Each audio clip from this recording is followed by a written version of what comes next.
Hey, I'm Melissa Griffiths from Bless This Mess, and we are going to make a sourdough starter. What's really cool about a sourdough starter is you're capturing natural yeast in the air and that already lives on the flour, and you're turning it into something that can leaven bread. So what I love about sourdough is it has very minimal ingredients. So to make our sourdough starter, all you need is flour and water and something to put it in. And then to make the sourdough bread, once your starter is up and running, all you need is your sourdough starter, flour, water, and salt. It's amazing that so few ingredients can turn into something so delicious. So it takes between 5 and 14 days to capture enough yeast to make a sourdough starter. So this guy is brand new. He's on day 2. And this starter is my tried and true one. It's almost 20 years old. It's been kept alive in the community by a group of women who have mentored me, and they gave me a start 3 years ago. So I have kept the sourdough starter alive and well for 3 years, and I just fed him about an hour ago, and you can already see that he is alive and active.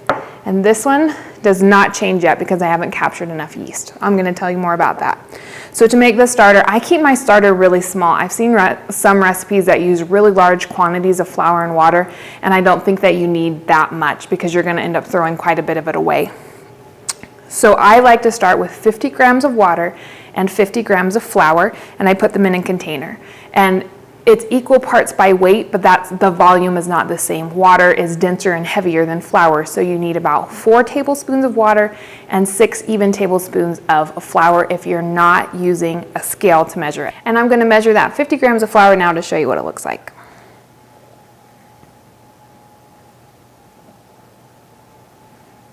And then if you hit the tare button on your scale, it'll set it back to 0. And then 50 grams of water. Perfect. Then I just have this little spatula, it works well. It should be about the consistency of Greek yogurt. It'll be thick, but if it's starting to look a bit like bread dough already, add another tablespoon of water so to thin it out a little bit. So this is what it looks like. See how it's still moderately thick, moderately thin. It'll thin up too as the wild yeast is in there. And then scrape down the sides really well with the edge of your spatula, and I kind of pat it all in the middle, and then you cover it. So what you're doing, you'll want a material, I don't know if you can see through it, you'll want something with a light weave so that the yeast can still get in, and the goal with covering it is to keep out dust and fruit flies. So you could use a few layers of cheesecloth. I've used an old t-shirt or a cut up bed sheet. So this guy is ready. Okay, when it comes to the types of flour that you use, you have a lot of flexibility. I like to keep an all-purpose sourdough start because it's easy and I have a lot of all-purpose flour. You can also use whole wheat or rye and you'll get some different flavors with the end product, but when you're making the starter, it doesn't matter what you use.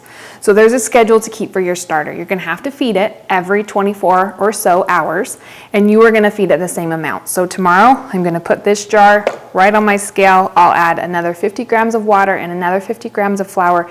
I'll stir it, I'll push it down on the sides, and I'll cover it for 24 hours. And you're going to want to keep this somewhere that is 70 to 75 degrees. And if your house is a bit chilly, I would recommend putting it on top of your refrigerator or on another appliance that's producing heat so that it can stay a little bit warmer. It'll help that wild yeast grow better.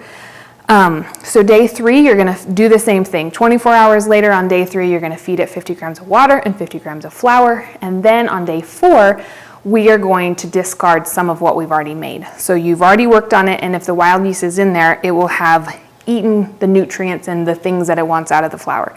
So I'm going to have a new jar.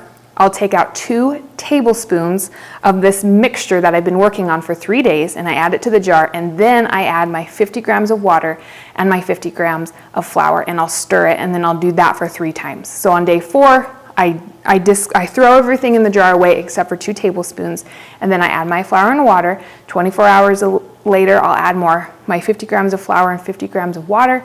1 day later, I will add 50 grams of water and 50 grams of flour, and then on that 6th day, so you're feeding it 3 times, and then on that 4th feeding, you're going to discard all of it except for 2 tablespoons, and that will help to keep the amount that you're using small, and it's just easier to manage in a smaller portion.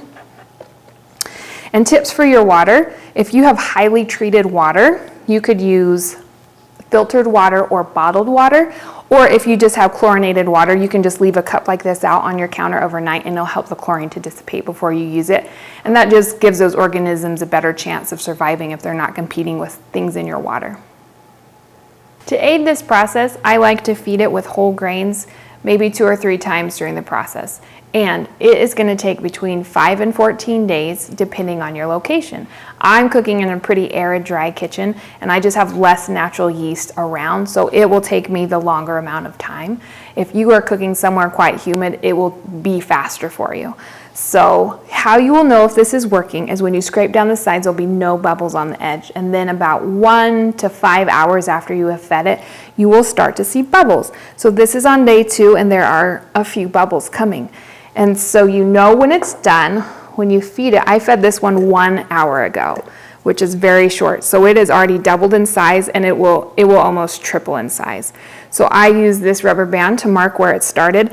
After I stirred my fresh flour and water into my little bit of sourdough starter that I already had, I put on this, and now it's only been an hour and it's risen that much. You can see it has a lot of bubbles, and this means that it's active and bubbly. The top, you will also see little bubbles in it, and it smells like yeast bread before you bake it. It smells like dough already. So you will see more, you'll start to see bubbles on day 2. By day 3 and 4, you'll start to see a lot of bubbles. A lot of people can start baking with that on day 5, 6, or 7. A few of us might have a harder time just depending on our location, and it could take up to 14 days of capturing this yeast really regularly before it's very active.